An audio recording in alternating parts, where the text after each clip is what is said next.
The wrath of God is being revealed from heaven against all the godlessness and wickedness of people who suppress the truth by their wickedness, since what may be known about God is plain to them, because God has made it plain to them.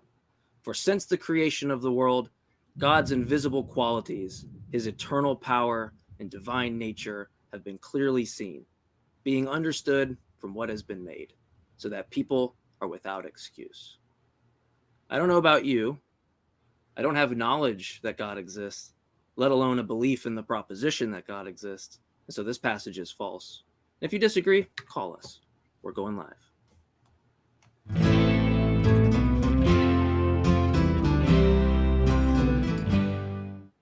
Welcome, everybody. It is July 2nd, 2023. I am JMike, and joining us again, you did a show with Johnny, right? So this will be your second time on, Armin Navabi. So how are you? Let's start with that. It's a typical way to start it out, I guess, right?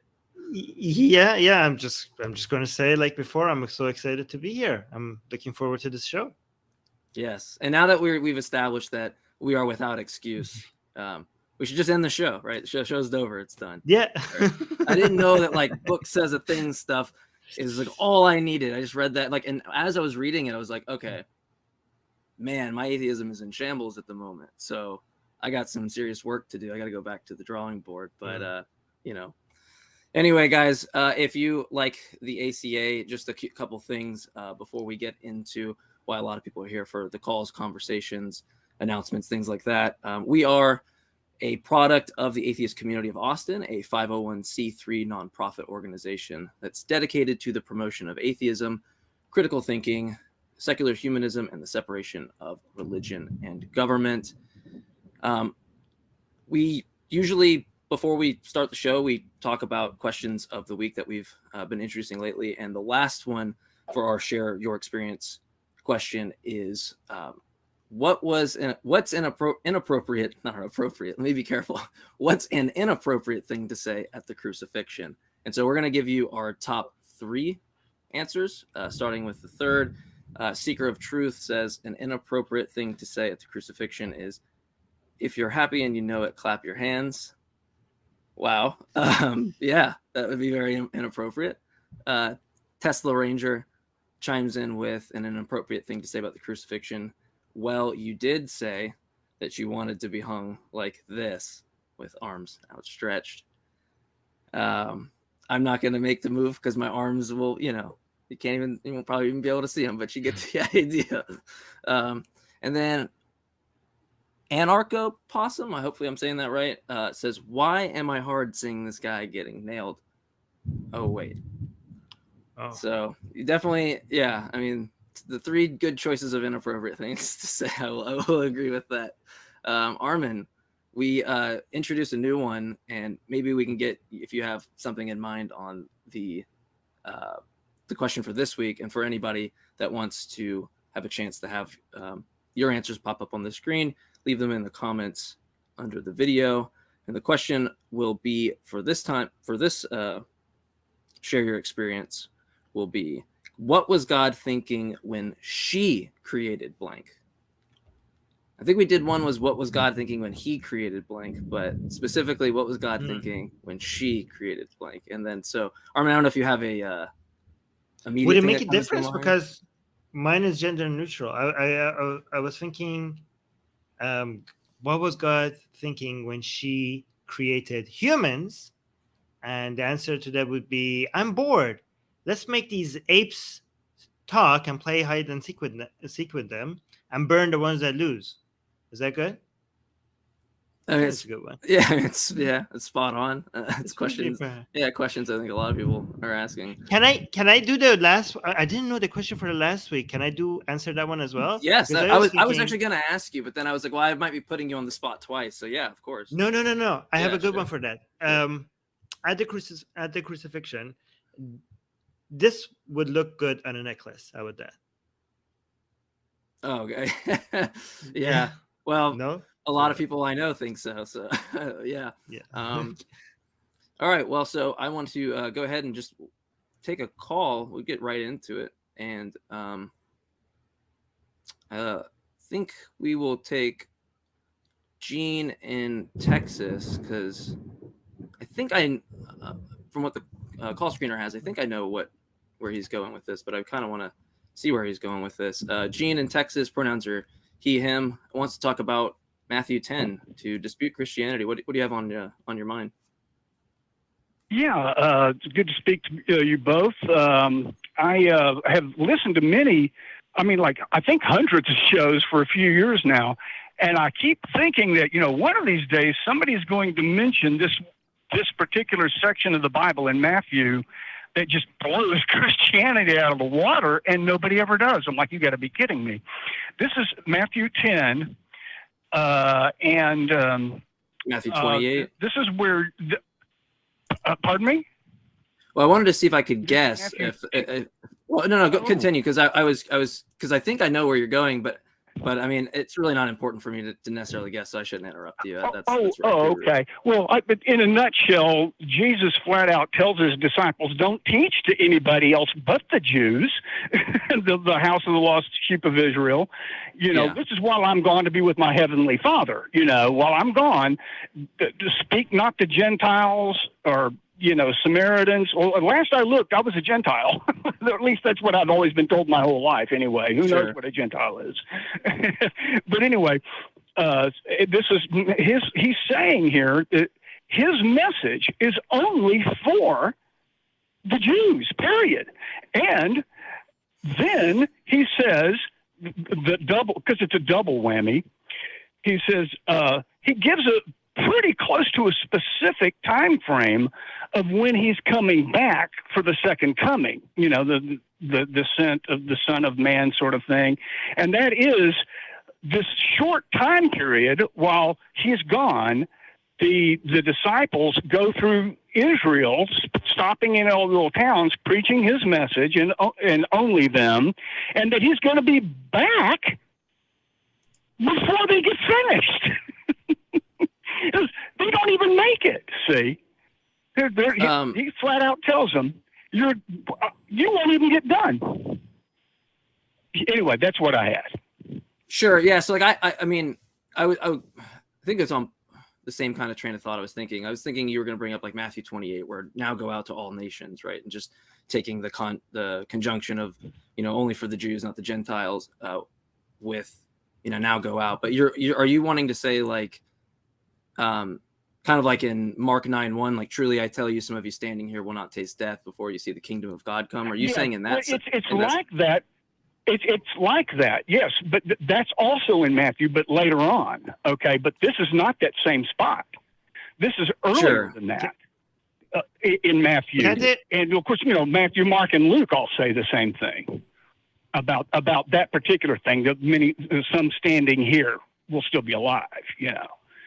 Armin wants to chime in, but that is precisely where if you were heading on that way, I'm actually thinking that if that's the thing that I'm trying to like push more people to what the scholars like Bart Ehrman and Dr. Mark Goodacre and these people are saying, because this is like a little known thing. But anyway, Armin wants to come in, so yeah. Wouldn't be a Christian just say that, would be able to say that this was just for a certain time, like it had an expiry date, because that's the usual go-to. Like whenever you try to, usually when both Muslims and Christians, when you pin them down on a verse and be like, how do you explain this? They will, and if there's no way out of it, usually the answer is like, this was just for those people. And given the fact that we have other verses that tells you to go to other people, makes it clear that was a limited an instruction for a limited amount of time, and they don't contradict. Like you atheists think these contradict each other, but you don't understand that this was for this time and this was for another time. Exactly. Okay, but however, it still doesn't. I see your point. That's a very, very good point indeed. However, it still doesn't get rid of the problem where Jesus says, "I'm coming back." So that's the thing I want to divide. So, Gene, this is actually great because I was kind of muddying it with those two things. So I was trying to interpret what you're saying.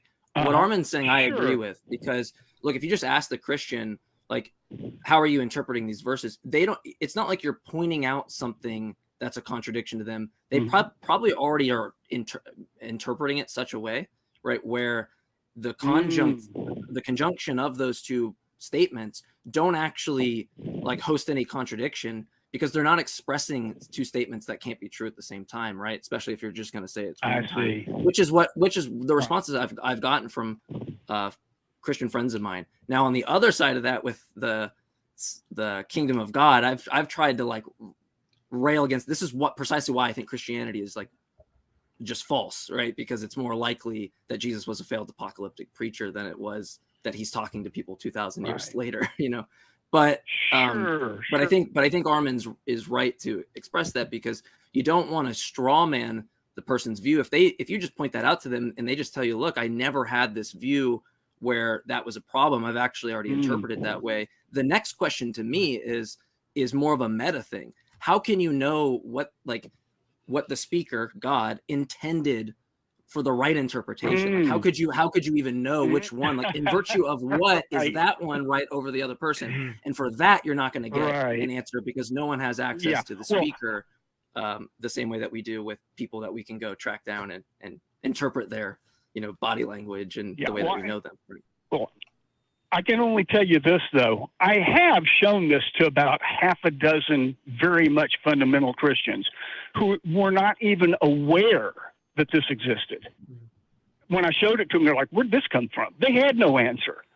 To be fair, though, do you think that they ever read that? To be fair, do you think that they actually read that? To be fair? Well, they acted like they never had, and they didn't. They probably never picked up their Bible. That's why, right? Right. Well, the thing is, I lived in church from the age of like 4 on until I was able to escape it at age 18, because I actually never believed. I think that was a luck of the draw thing due to something that happened when I was 5, and I just dodged it.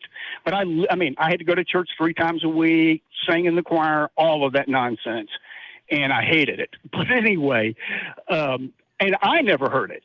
See, it was never. These verses, of course, were never brought up by my preacher. So here's what I think you should be careful about, because as an atheist, you have the advantage of not having to make any claim, like in these discussions. Like, you have the advantage because they're making a claim and they need to provide a reason for why the claim is true. But if you come into the discussion and you have a claim now that you're saying, oh, this is something wrong about your Bible, right? And then you don't know something, you haven't considered an explanation that they might have. If they answer you, and then you, at that point, they will see that as a sign that all their beliefs were correct. You know what I mean? It will make their beliefs stronger.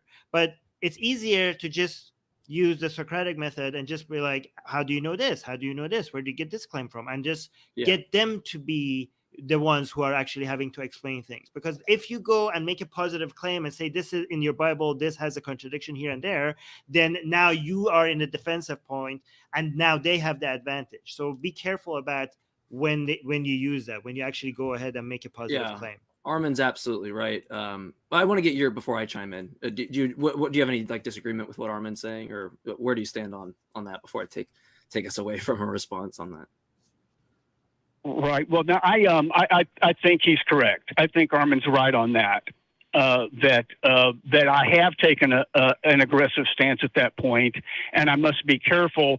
Here I am now acting like I know something that I don't really know.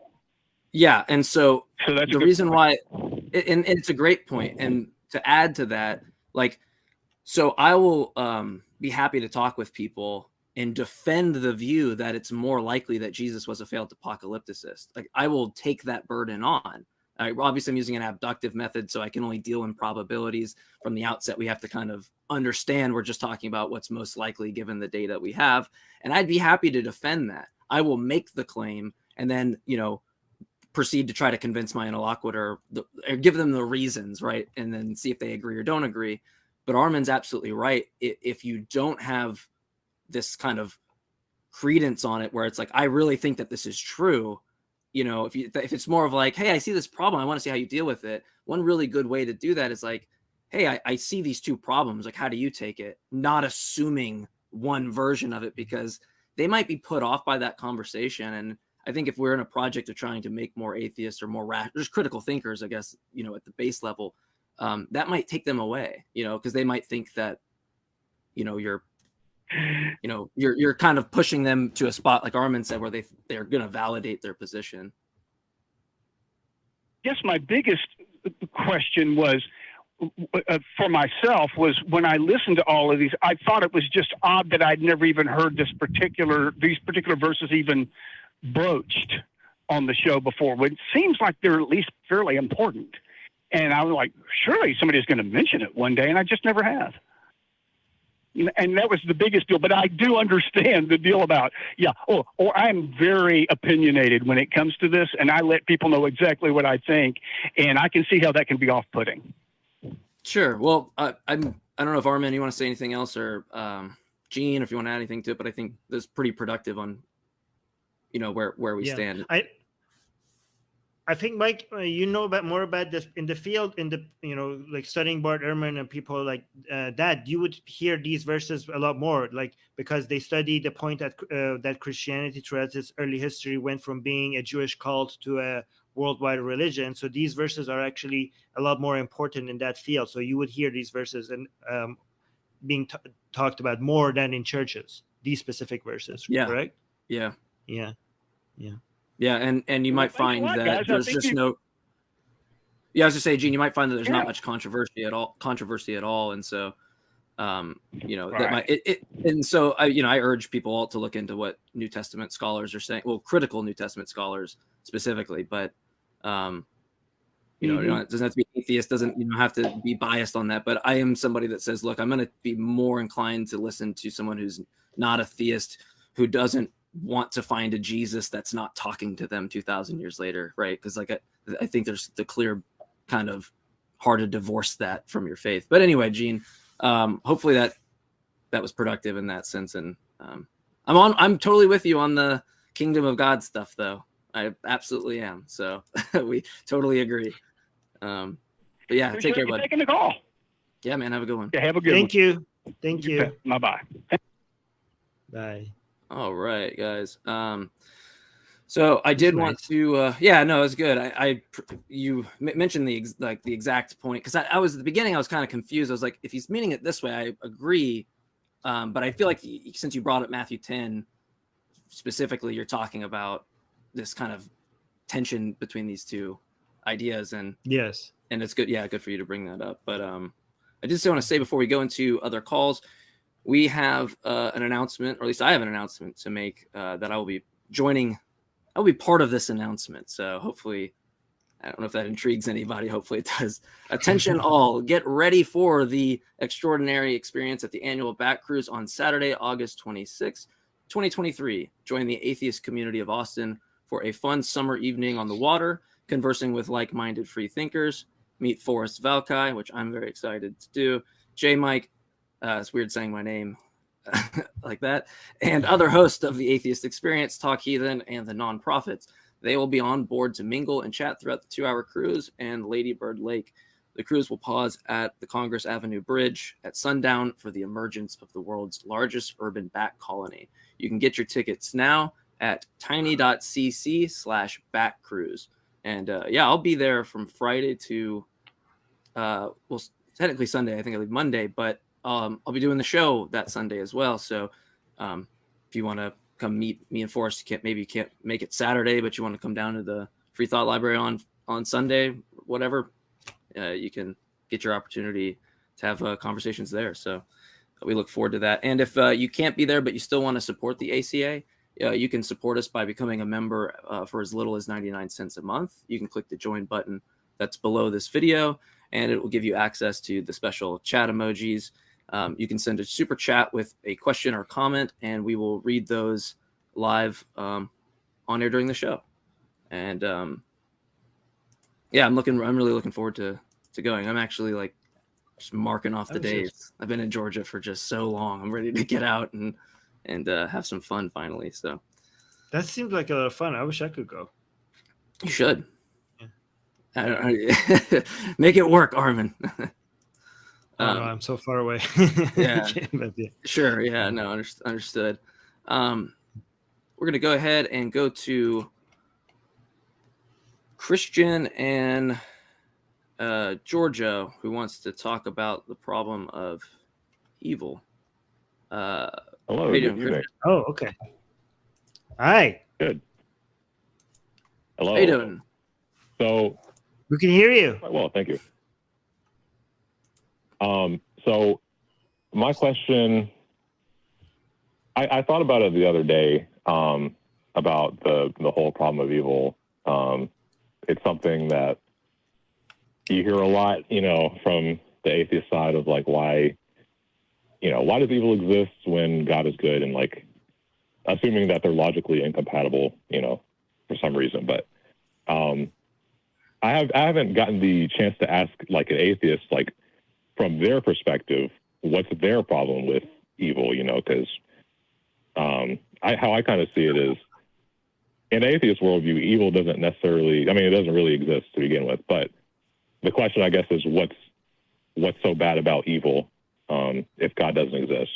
Well, I'll pass it to Armin real quick, but I do want to preface that what's important about the problem of evil is it's an internal critique. It's an argument that has you could be That's you right, could just yeah. be a moral anti-realist, right? You could think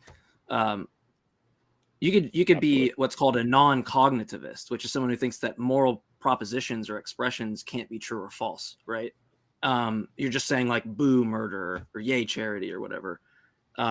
They could still run the argument because all they're going to do is take propositions that you accept and then show an unnoticed consequence with it, right? So I want to just kind of make that clear that Certainly. talking about the other person's view takes you away from what the point of the problem of evil is. Yeah, and also when you say what's so bad about evil, based on the definition, most definitions of evil, it's just it's the same thing. Like you're saying, what is so evil about evil? The way that evil is defined is something. How do you define evil? What do you mean by evil? When you ask me, what is our problem? Why do we think evil is bad? What are you talking about? Tell me what you're talking about. Well, how evil would be defined would be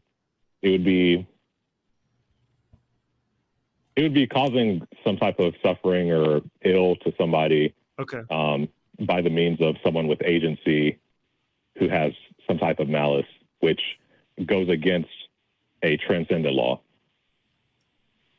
Transcendent law. So, for example, if I was to, I can provide an example. So, for example, if I was to smash a brick in your face, I would say that's evil because in the Christian worldview, God created you with value.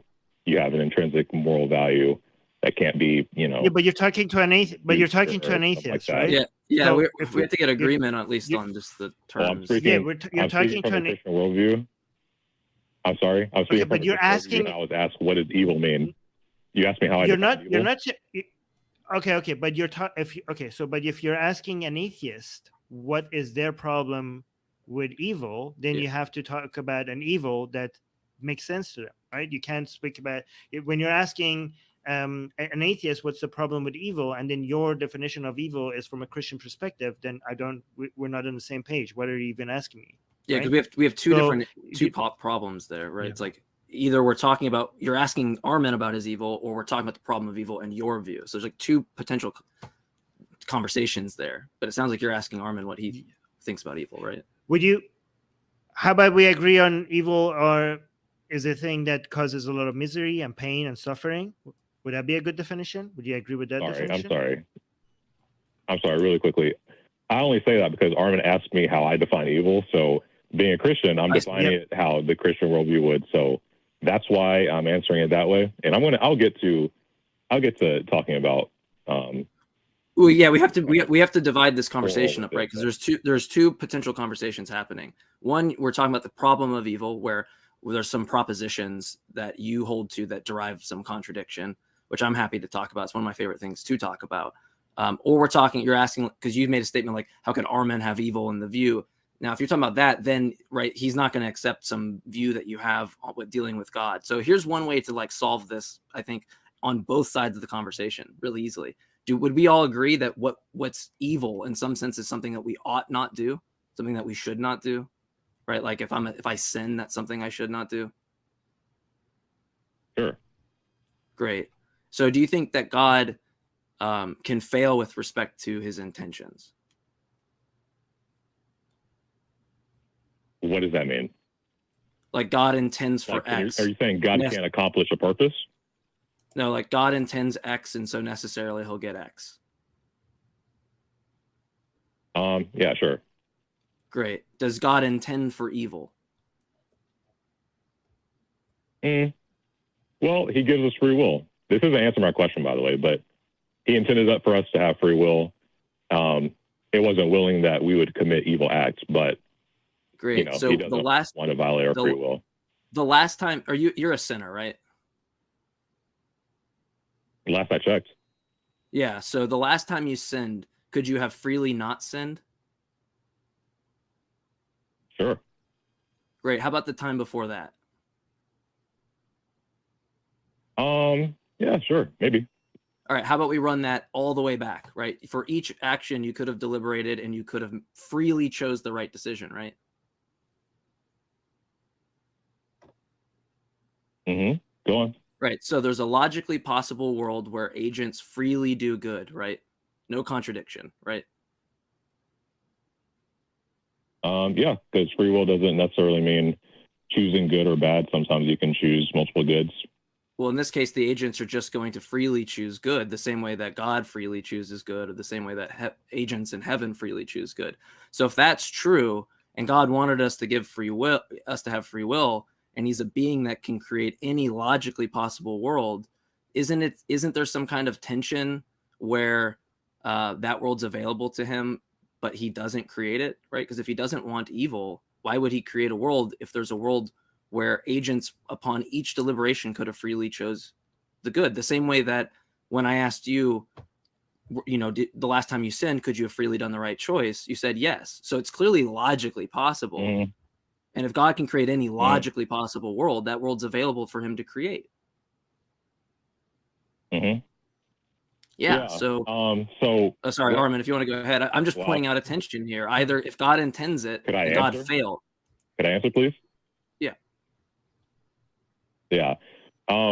The question I'm here for, it's not being answered yet, but I'll entertain it anyways. So what's being brought up is the classic kind of, I think it's the euthyphrobe dilemma or whatever it's called. I'm not giving the euthyphrobe. Yeah, it is logically. I'm sorry. What is being, kind of questioned is, could it be logically possible that God could create free agents who could only choose good? Perhaps. Not only choose good, they freely choose good. Well, to freely choose good.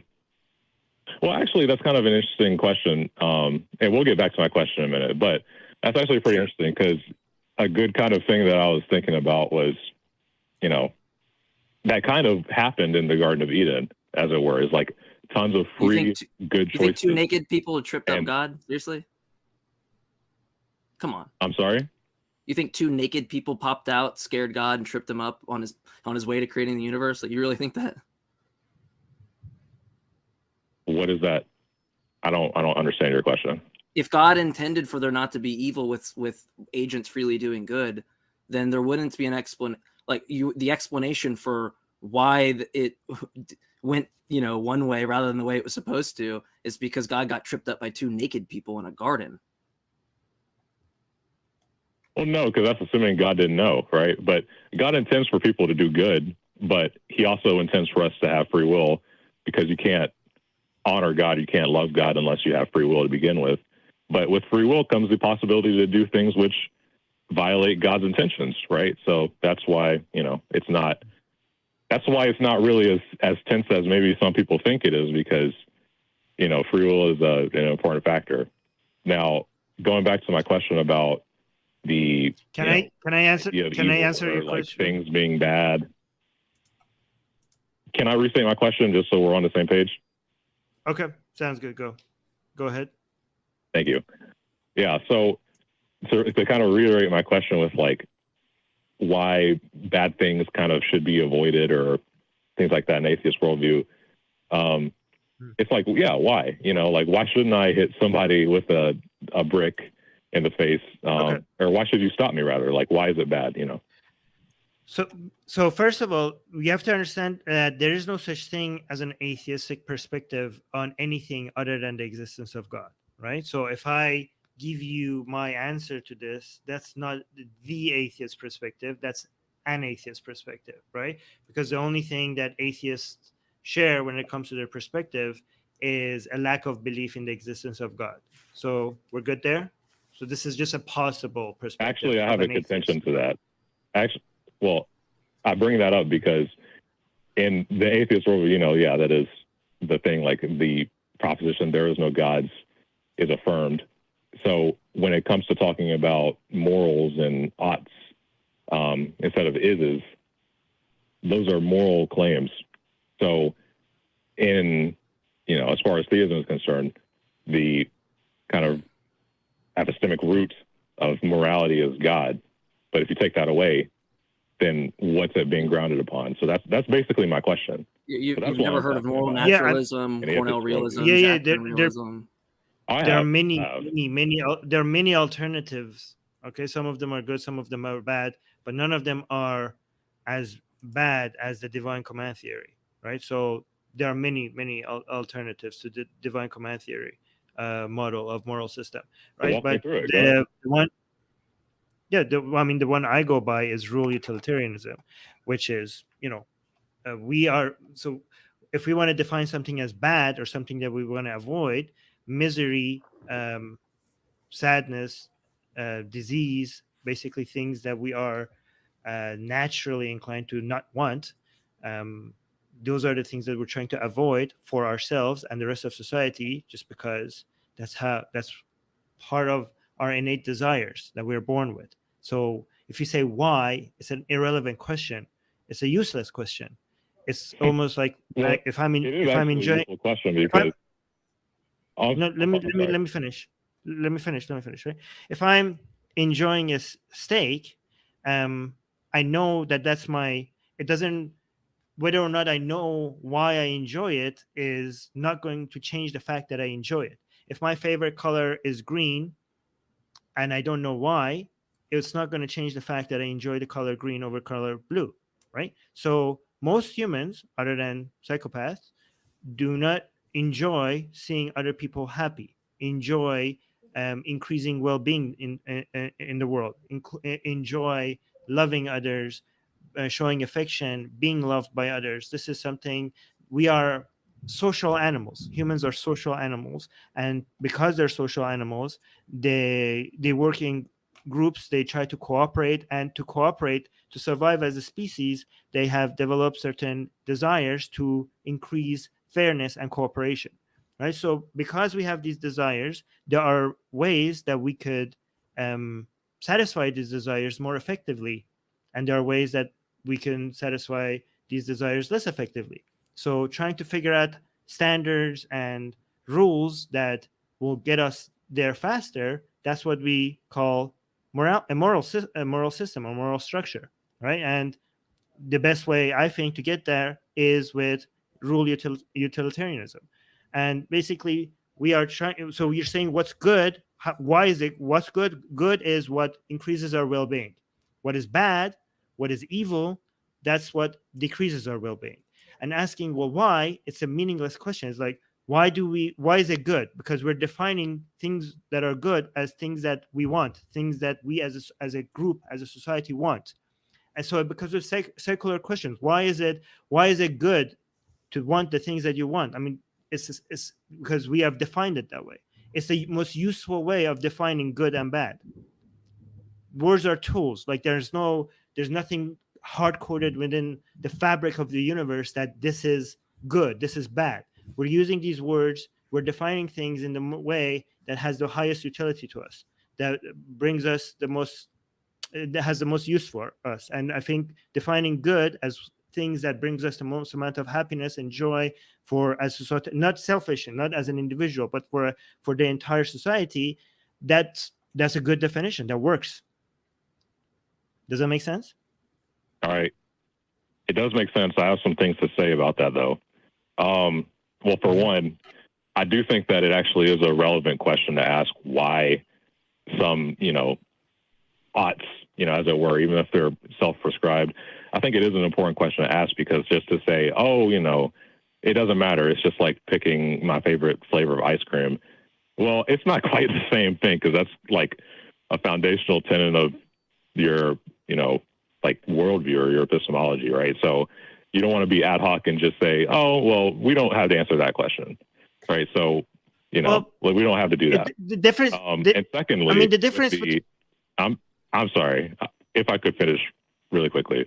Yeah. In the second part of what you said, I follow what you're saying, but this, the idea of like we should aim to increase people's well-being and reduce suffering, it kind of presupposes that we have value that should be upheld and like our opinions matter to begin with. It's like why? That's the point of the question. Like, why should well-being be aspired towards to begin with? So this is to me, this is like really easy in the sense of like I don't hold like a realist view at all, but like what do you care about going to hell and going to heaven? I prefer not to go to hell, but sure. Yeah. Why do you prefer not to go to hell? Does it not necessarily affect your well-being? It seems like that's, that's first. I prefer not to go to hell because I enjoy the presence of God over not being in the presence of God. So. And that affects your well-being. Yeah, right. So it just seems like there's something primary or more fundamental to that. That's me following. But that has to do with your phenomenal. I'm sorry, but that's me following my transcendent purpose, right? That's not me. Okay, saying, why ought anybody follow that purpose, right? You don't have any different issue, or you don't have. It's not like you've escaped the issue. Under your view, it's going to be stance dependent, the same way that the anti-realist is. It's going to bottom out at the desires or commands of God, right? And so, like if I just ask this question, why ought I obey those commands? And you just say, well, God's really powerful. He's the creator. You're just going to give me descriptive claims. At no which could you infer a normative claim, right? An ought claim that I should obey God. And so it doesn't seem like you've absolved kind of the is-ought or naturalistic fallacy at all, really, just by appealing to God or his nature or things like that. It seems like the same problem will rise. And more so, it's like subjectivism on steroids, right? It's like, who has the biggest stick? Like, who's the bigger mob boss with the most push, right? That's the view, the metaethical view it seems that you have. But I think we can out that really what you actually care about is your well-being. Well, I appreciate you bringing that up. I haven't even brought that up yet. So, I'll be happy to address it though. But, and talking about why should I follow God? Thankfully God has the,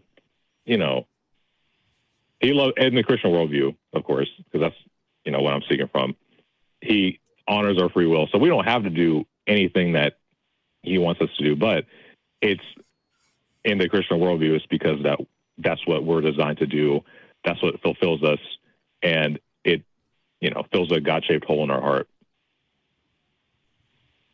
So it's not quite the same as self-ascribing some type of but you would still be giving category. But if I asked you, why ought I obey God's commands?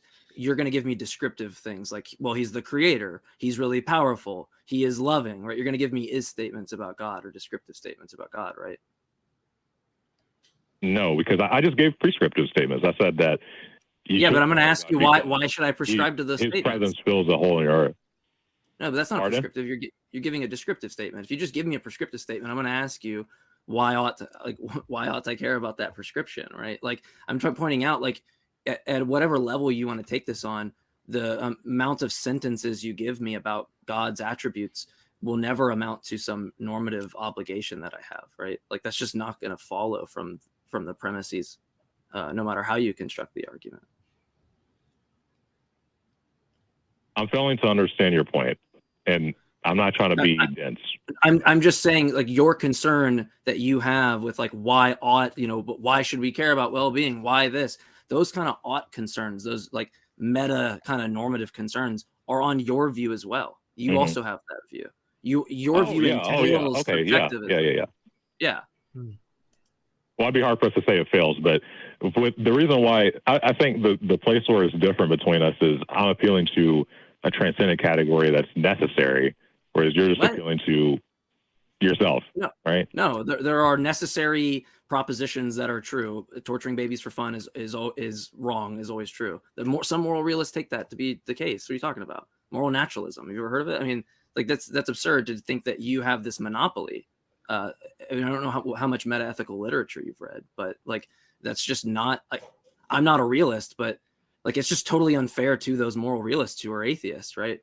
Michael Humer or these types of people, right? Like I just don't understand why we would monopolize that on the theist side when it turns out like yours is like a mafioso type of good. The point is that no matter how many times you say, can I just say something about what Mike is saying? Because no matter, you keep saying it's transcendent or whatever, but these are still is statements. You're saying that we can't get from is to ought, but I mean, if that's true with you as well. Like you can't just be like, well, my is statements are special. That's what you're doing, but there still is statements. Ought. I'm asking you, what's your ought? And I'm trying to probe it. Okay. Can I answer that? I didn't even say an ought. Like I stayed within. Like I have a moral system within the is world. You keep asking me, well, why should we? Why I didn't say we should do anything. So we could stay within is and have a moral system, and that's easy. Given that we want well-being, these are the things that will get us there. I didn't say should. I didn't say ought. Okay, we have desires. One of those desires is to increase our well-being. What is the best? So given that, what is the best way to get there? So within the is world, without going to the making that bridge to the ought world, I have a moral system. I'm trying to increase well-being. Why? Because we want to. I didn't say we should. We just want to. Never say ought to. Never said should. A lot of people do this too. They do, like, this is what a lot of people in moral naturalism do, right? It's not like unfamiliar. Well, it's not unfamiliar to me, but just saying because we want to. I personally have a problem with that, just because it just seems very baseless, And I'm not saying you're baseless, but it seems very kind of. It does seem arbitrary. It does seem baseless. Right? It does seem baseless when you compare it to liking ice cream. Okay, the difference between wanting well-being and liking a certain favor of ice cream is that it's way more closer to universal. It's not universal, but it's closer to universal. And it's more innate. Like we are not born with liking chocolate over vanilla, right? But we are a species. We're a social animal. This is innate within our nature. That's what we want. We are social animals. We want to work in tribes. We want to take after our others, not just ourselves. We enjoy seeing other people happy. Other people's misery makes us sad. So that's the difference between that. So it is more significant than just flavors of ice cream. And I want you to give your response. Thanks for answering that. Thank you. Yeah, Christian, did you want to have a response before you go? I was going to move it. I enjoyed the conversation and apologize if when you brought problem of evil and started talking about that, I thought that's more so where you were going. You made your clarification on there, so apologies that if I missed you on that. But if you wanted to kind of say anything before you go, you feel free. Yeah, I mean. How would I say? I can understand the answer. I personally disagree with it, but I can understand the logic. I don't really have anything else to say about it, but well, no, that's thank you for giving an answer, and thank you for not talking down to me. No. Yeah, of course. You're for believing in God, but at least you don't show it. No, you're good. You're cool, man. It's all good. We want to make, even if anyone gets frustrated, it's like, it's good to have these conversations. Yeah, I'm not mad at you. I don't even know you, so. No, of course. Yeah. Well, take care, bud. And thank you for being curious in what we think. Thank you for trying. Thank you for being open to hearing other people's opinions. Absolutely. Yeah. Thank you for answering. Yeah. Have a good one. Thank you. Enjoy that hot Georgia weather because I'm in it and it sucks. It's terrible.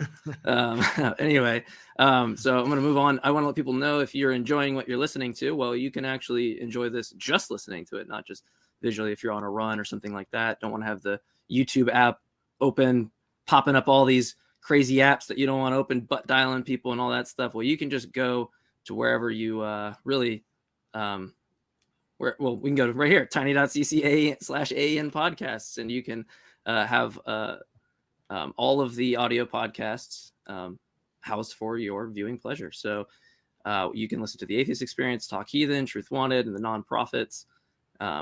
So please check that out, as well as our Patreon, which I don't have a link on here, but I believe it's tiny.cc/PatreonAXP. And so please go check out the Patreon if you want to support us there. They do have the link there. So that was right. There we go. We're going to go ahead to our third call. Let's go with, I guess we got a lot of theists, so we'll try to get through these faster. We'll go with Gary in Pennsylvania. Pronouns are he, him, wants to talk about that we don't have to have proof God exists. God's not obligated to give us that. So maybe you can fill us in on your thoughts there, Gary. Thanks for taking the time out. Well, of course. I wanted to preface that with the fact that I see us as all gods. It's in the Bible that we are gods ourselves. And we got to define that. Hold on. I hate to interrupt you immediately, but I have to know what you mean by that. We are all gods. When you say that, what do you mean? We have dominion over a lot of things: government, choice, autonomy. But that's governmental given. Like, we have natural dominion and natural selection, natural dominion given by God. So you are a god. I'm a god. We're all little gods, So I think, no, I wouldn't, because the way that I use the term God, or the way that I suspect that people are using the term God, Armin, I almost called you my friend Amdir. Sorry, that's a friend of mine. That's what I always called you. Armin, feel free to chime in on this, but the way that I'm using the term or understanding it is a mind that exists alone and then creates the external world. Like, that's the way that I typically understand a God to be. Creates and or manages. I see a God as exactly. I see a God as self-existent. Doesn't require permission, can act in ways of decision making and creation, and can really create their own sets of laws, bylaws, and then implement what they consider to be right and wrong and justice. That's why there's so many different religions out there, because people have decided to actually rule over themselves.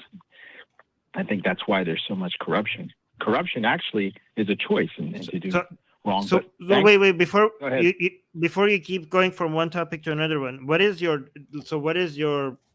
definition of God? Not like this, not characteristics, not the things that it does, just the actual definition of God. How do you define God? I define God as no beginning or end, the almighty, all powerful. And we were created in that image, so we're like mini gods. These so we are have that autonomy as well. We also can create, we can destroy, we can give life, obviously, we can take life. We all have many. So is my dog a god? Is my dog a god? No, because my cat just took a shit. I can smell it. Is my cat a god? Your dogs are not created in the image of God. Humans are. Mankind is. Okay. So anything that is so your definition is self-referential, circular, because in your definition of God, it needs to be in the image of God. So your definition doesn't work because the definition of God refers to God itself. So you have a definition that doesn't work. So according to something has to be a God. Bible. Something is a God if it's made in the image of God. That doesn't. So can you give us a definition of God that it doesn't have God in the definition itself? Yeah. It's not very informative for us when you use the term we're trying to understand. I would say self-existing, almighty, without beginning or end. Are we I think is the term. So we are you're saying humans, am I self-existing without beginning and end? Me? We're mini gods, so we have a beginning, but we're mini gods. That's why we're not gods. What's the definition? Mini gods. What's the definition of a mini god? created in the image of God himself, but have obvious limitations of not being a complete spirit. We're a human with a spirit. So we have the spirit of God in us. Okay, so you went from saying we're all gods to now there's a difference between an actual God and mini gods. So we're not the same thing as gods. So we have two entities here, gods and mini gods. Obviously, we could, because at the beginning, because we die. The difference between us and the ever-existing one is that we die, which is a shame. We die, and that's I know, but why. But when you started talking to us, you weren't being very careful about how you use your words, because you said we are all gods, and now we understand that the definition of God that you have doesn't make us God. So now you're separating us, gods and mini gods. Okay, so God is something that doesn't have any beginning. It's all ever existing, and we are mini gods because we are in the image of that God. So we have a beginning, but we don't have an end. But because we could also create, it's kind of like that other God. So that the idea. So what makes us mini gods is that we're created in His image of God, and also that we can create, and also we don't have an end. Is that what makes us mini gods? Did I get it right? Right. So the ultimate God made mini gods in the moment between eternity past and eternity future. We're in time right now. So in time. Okay. How do you know that we're made in the image of that God that you're describing? How do you know that? His word tells us through His Spirit. Okay. The Spirit in the Word tells us that. And the Word is the Spirit is the Bible. It's a lot. I'm assuming. Correct. But the Bible? Are you referring I'm not part of any church. Right. I'm just letting you know I'm not part of any church or denomination. Right. Okay. How do you know what's in the Bible is right? His word confirms it. His word is the Bible. That's circular. That's circular. That's go grab a power strip and plug the power strip into itself and see if you get any power. God is self-existent. So you understand? No, do you understand when we say that's like circular? Yeah. Do you understand? Okay, so that's an do you understand why that's a problem? Method. I mean, we're on planet Earth, so that do you understand that when you plug a power strip into itself that you don't get any power? Do you get that? I would agree. Yes. Great. That's an earthly reference. How do you know the Quran is not the word of God? The Quran even itself says that an angel spoke to Muhammad. But the Bible is the only book that's super authoritative that says, "Thus saith Jehovah, I am." No. I am. The Quran doesn't say. The Quran never. The angel. No. The Quran doesn't say that. The Quran doesn't say that there was the angel that spoke to God. It's God's words. The Quran claims it's the direct word of God. Something that actually the Bible doesn't claim. That these are the direct word of God. The Bible definitely claims to be the word of God. The Quran never says that the Quran is God's word. If you have a reference, you could tell me. Oh yeah, the Quran does claim, the Islamic scripture completely claims that it's the direct word of God. But so I have a notebook in front of me. Okay, I'm just gonna write the words in this notebook are the direct word of God. Does that work for you? You can write that on the paper, but that doesn't mean anything. Why not?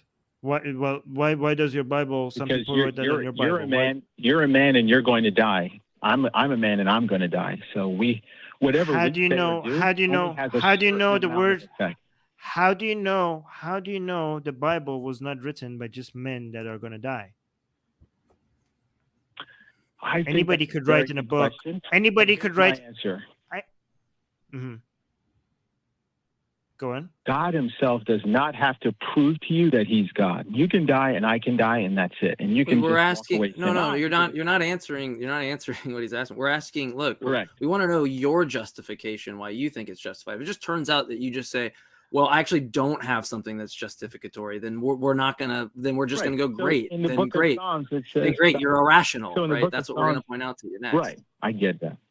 I totally get that. Yeah, I'm not going to win this. You guys have an advantage because it's not about winning. It's not about winning. I don't know why people do this, right? I don't care about winning. I care about the project of like making like not making, but like the project of having people around me think a little bit more critically, right? I think that like if you go to a voting booth and just to know that that person's been like at least introduced to these conversations and they get thinking about it, that maybe they'll make a wiser decision. I don't know, right? Because we all get into these types of, these all affect the way that we vote, all affect the ways that we do everything, right? So I care about that, not about winning. If I can point out to each person that is like, well, I think this is irrational, I don't have any justification, but I believe in it anyway, and they agree that we should justify our beliefs, at least we should try to, and we should attempt that project.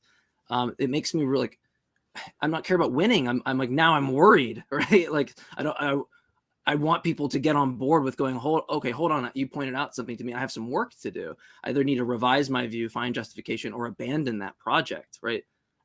It's not about winning. It's just about trying to have people think for themselves, right? Create a world where people don't get scammed by crypto scams, right? I mean, that's all this is.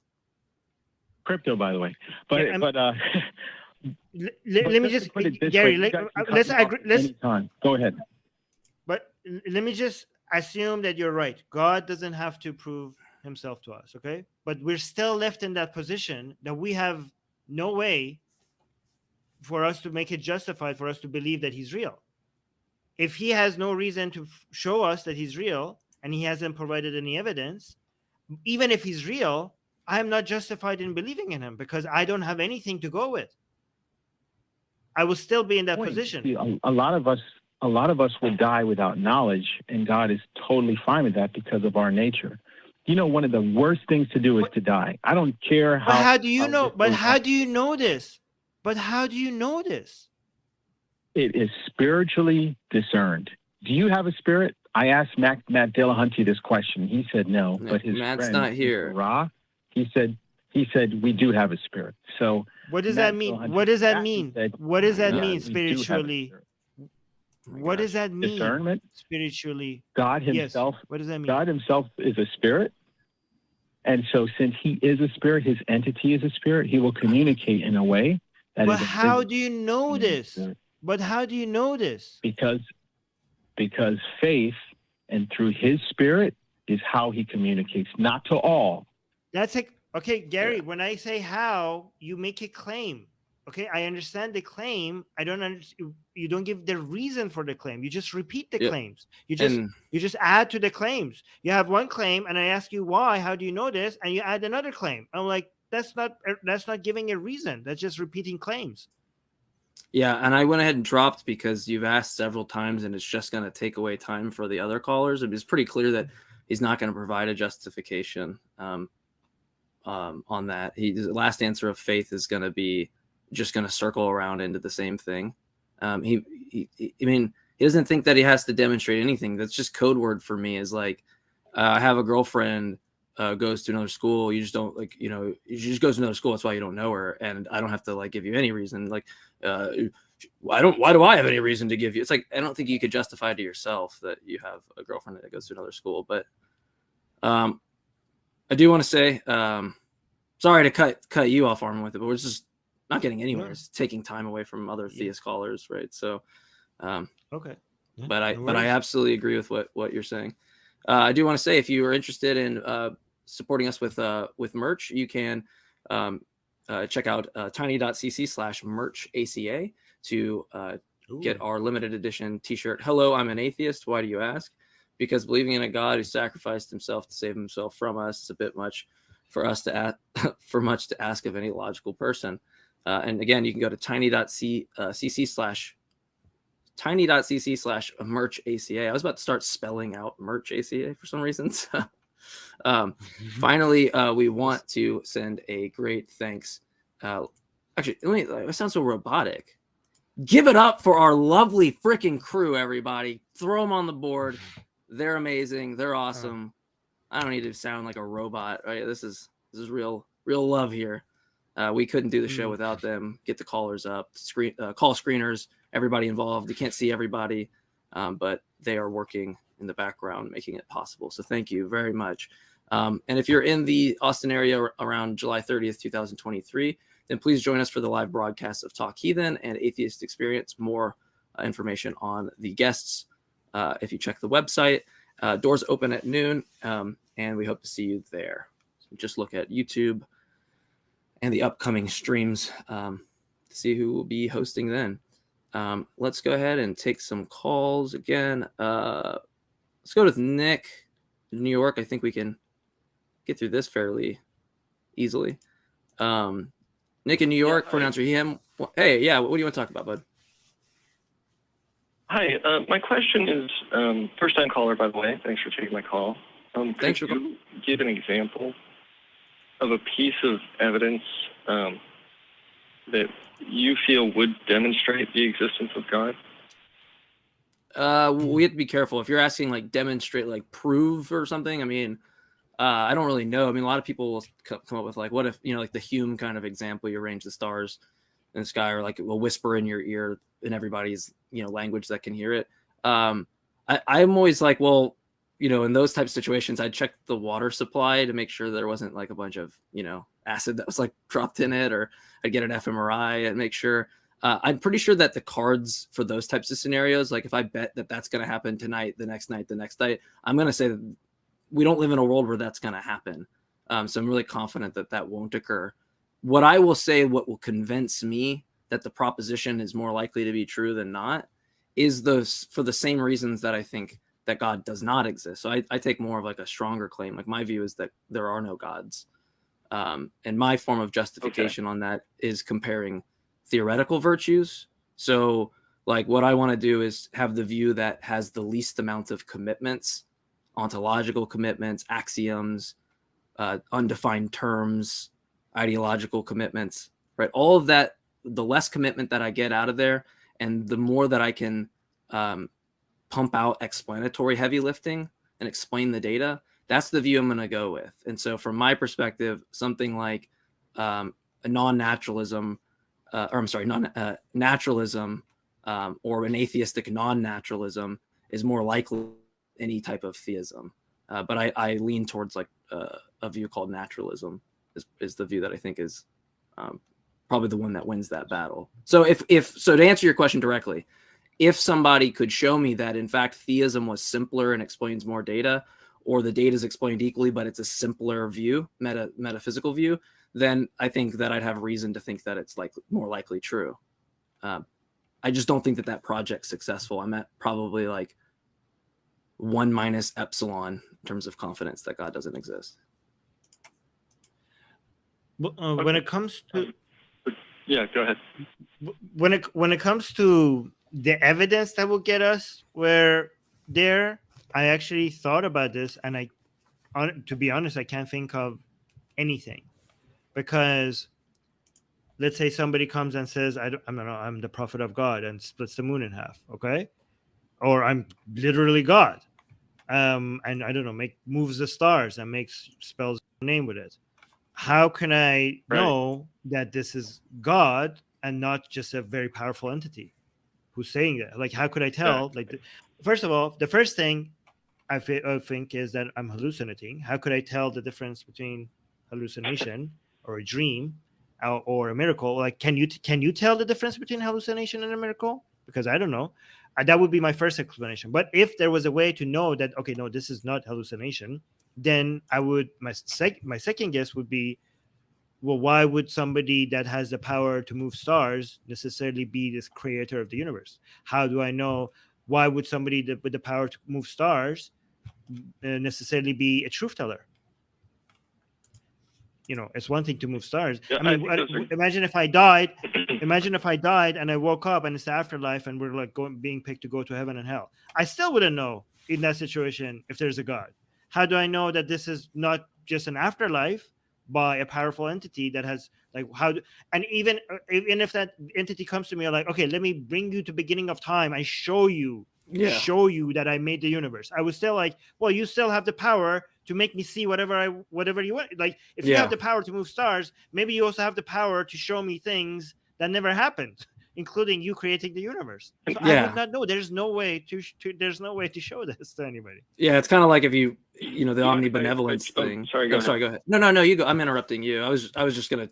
All I was chiming in was just to say it's like it's okay. someone could say, "Hey, I'm an all good God," and all they'd have to all they'd have to show you is they did really good things up until that point. Then they can go off and do some horrible thing and you wouldn't know it, right? So there's a lot of issues. But anyway, go ahead. Well, it's interesting that what you said there made me think of something so you actually answered. I had a second part of the question, which is if you could provide an example of something that would demonstrate the existence of God. The deeper question is, how do you then demonstrate that example would be universally persuasive to everyone, including yourself? I mean, it seems to be the case. That's a great question. That's a great question. But I also want to just quickly speak to something that was just said, which is, right, even if God showed you, how do you know he's just not making you? But there's implicit in that statement, you seem certain about the fact that you can't be certain. And I just, as a passing comment, I think that's kind of interesting, because it seems to be that you've landed on this notion that you can be certain about the fact that you can never be certain. And so I'm not entirely sure what it is. So part of the reason I'm calling in today is because I had a very long conversation with an atheist friend of mine. We went on for like 12 hours about the existence of God. And one of the things I had coming out of that, and he encouraged me to call in here and ask you guys and see your response, is I could be completely getting this wrong. So tell me if I am. But Sure. In a way, it sounds like, in effect, that you're saying there is no evidence that could convince you. So I'm not entirely sure what it is you're asking to do. But did maybe I get that not. wrong? Well, no, I'll let Armin speak for himself. But like, there's one thing that's really important here in the background. It's like if the entity, like, this is like a problem I have with the God hypothesis in general. For anything that you're trying to explain in the world, and you like look at some object and go, well, what explains why that exists? What's in the background there is, well, there's an entity that desires that thing, has that ability to produce that thing, and doesn't have any like reasons not to produce that thing. And if that's true, right? If like that's the hypothesis, I can construct evidence. Like this is a point that's like at least captivated me on this. I don't know how much it will resonate with you, but like imagine I have like really good successive Mondays for like years. And I'm like, well, why am I having these really good Mondays? Like I consistently just have these really good Mondays. Like they're blissful and just absolutely amazing. Well, there's a entity. All could be good. Well, I would like, so I could construct a hypothesis and be like, okay, well, what explains why I'm having good Mondays is there's an entity that desires me to have good Mondays, has the ability to give me good Mondays, and doesn't have any reasons not to give me the Mondays. And so then another Monday passes and I'm like, whoa, okay, that's evidence for the hypothesis of good day fairies that bless me on Mondays, right? And my issue is like, I genuinely don't see much of a difference when people are invoking the God hypothesis, because it's like, I mean, I could explain anything that just there being like a rock on the ground or like a drum set, like any world you can conceive of is compatible with the God hypothesis. And so it just doesn't seem like a very interesting hypothesis. It sounds more like an ad hoc type of reasoning of like, oh, well, what explains this? I can construct evidence pretty cheap. So I'm like skeptical on the evidence on what that is. Okay. Maybe there is evidence, but is it like weakly constructed? Given the hypothesis, right? And so I'm not saying there isn't. I need to like have somebody kind of explain to me what the hypothesis is, and then for me to go through these kind of virtue comparisons. That's how I'm going to be convinced, because I'm kind of with Armin. How am I going to know that this isn't some gap in my knowledge or scientific knowledge? Maybe I can think it's likely to be a God. I don't know. One method I think, and this will answer what you were saying, how can you get everybody universally on board, is I'm just going to ask people, do you think that the view that is going to win out of all of our views, our best views, is going to be the view that makes least amount of commitments and explains all the data, right? We like if I say one cat knocked over the marble and you say 10,000 cats knocked over the marble, like clearly that amount of commitments is unnecessary to explain the data. And so if someone can agree to that principle, that we should have this trade-off between the simplicity of our theories and the explanatory breadth and depth of our theories, if we can equalize this trade-off really well, then we'll end up with the view that we ought hold to, given we hold that principle. I think most people do, because if they don't, I'm just going to say, well, why don't you believe in two gods? Because that explains the data. And then Armin will say, well, 3 gods. And I'll say 4 gods, 5 gods, 6 gods. And we'll just complicate the view into, ad infinitum. And so I do think people hold to this principle. Okay. I don't know if that, does that make sense? I don't want to jump in out of order.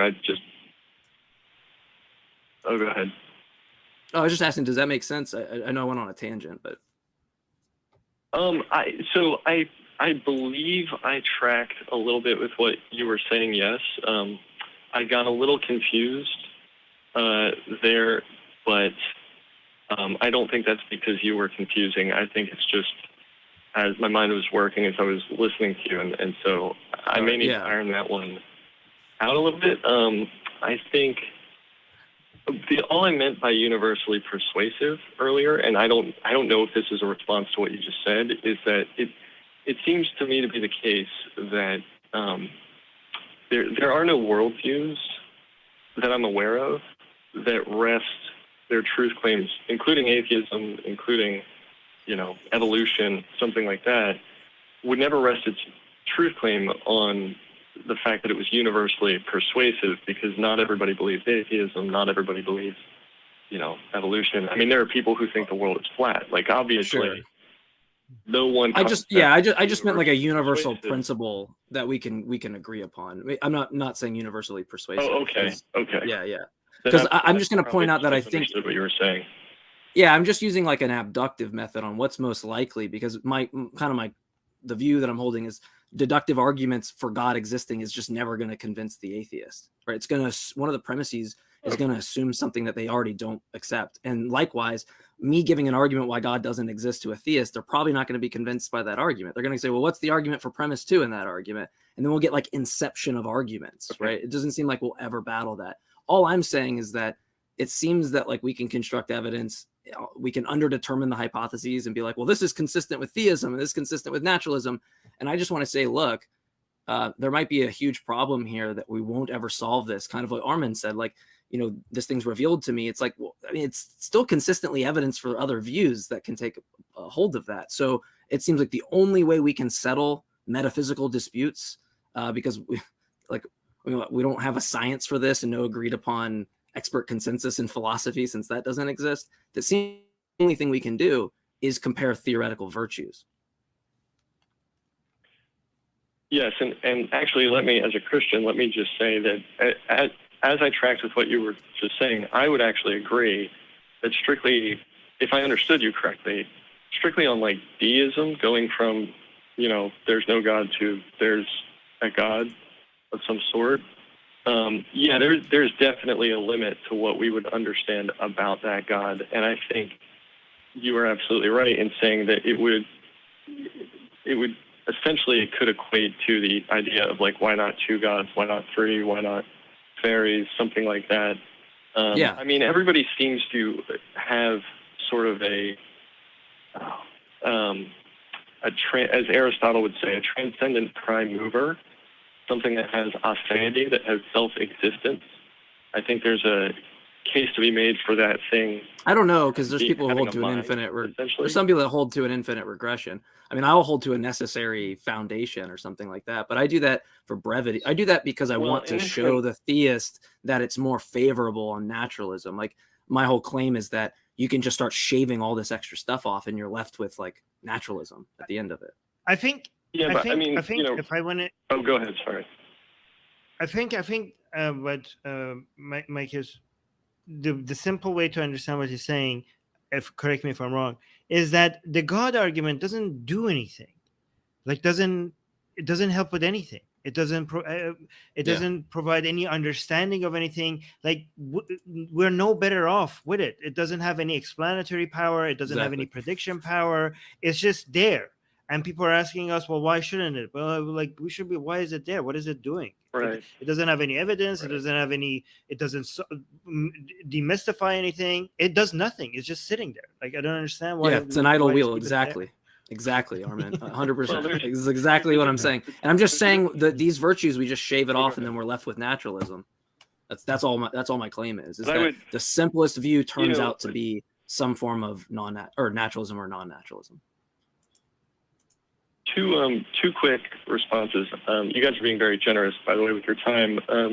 But I would just say on the infinite regression part, I would disagree with that, just because I actually think that argument can be dismissed fairly easily, because a truly infinite regression, we would never begin to exist, because there would be an infinite amount of time prior to when we showed up. And so we would never actually, would actually never come to pass.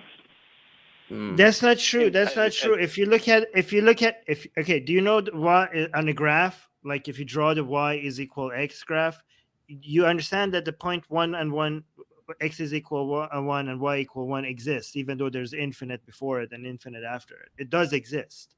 Okay, I'm trying to visualize what you're saying. I'm sorry. I am kind of a visual learner, so if I could see what you're talking about, I would have an easier time. But I'll go with it if you want to keep describing what you're. So if you draw,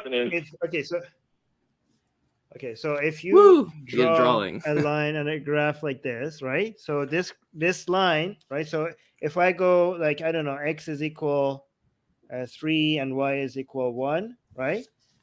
So this dot here, where is it? Exists. It does exist, even though there's infinite before it, and infinite after. We got to this point. This point does exist. But you're assuming the thing is being argued. The thing that is being argued is whether or not there is infinite before and after. Yeah, I don't see the issue. Like, so like this is, so again, I don't hold to the view, but there's, I often ask. A quick point. No, you're fine. Like I get the concern, like, and it's not intuitive, but like, I mean, how familiar are you with like Cantor's property, for example? Did you say Cantor's property? Yeah. I'm not very familiar with that. Yeah, so like there's a lot of weird stuff. Well, we has a lot of weird properties like with infinity. We can like have an infinite number of the odd numbers and the even numbers, right? Like in an infinite set, and there's like different sizes of infinities. And I'm not really like versed in all of this, so people who are, hold the cringe because I'll speak way past kind of where I'm at. But there are people like Alex Malpass, who's a philosopher in West Moreston, who've written papers on this that kind of go over a lot of the confusions that are there.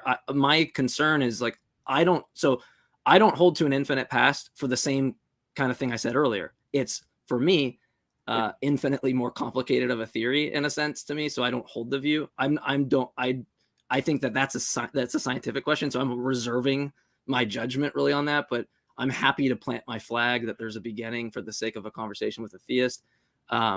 I don't see any contradiction in an infinite series of events. So all I need to show that view is not possible is just demonstrating some contradiction, right? The proposition and then the negation of that proposition in conjunction with one another, P and not P. If you can do that, if you can derive that, then yeah, it's impossible.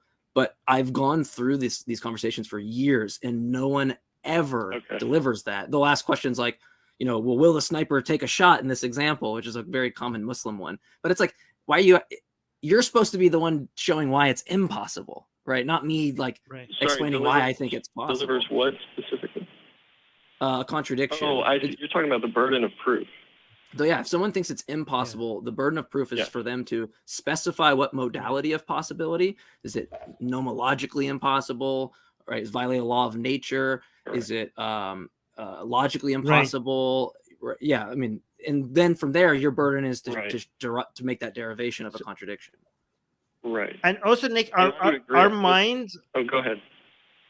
Yeah, just a quick. Our minds are not very good at understanding these things when it comes to infinity. I mean, think about this. Through observation, we realize that matter could turn into energy.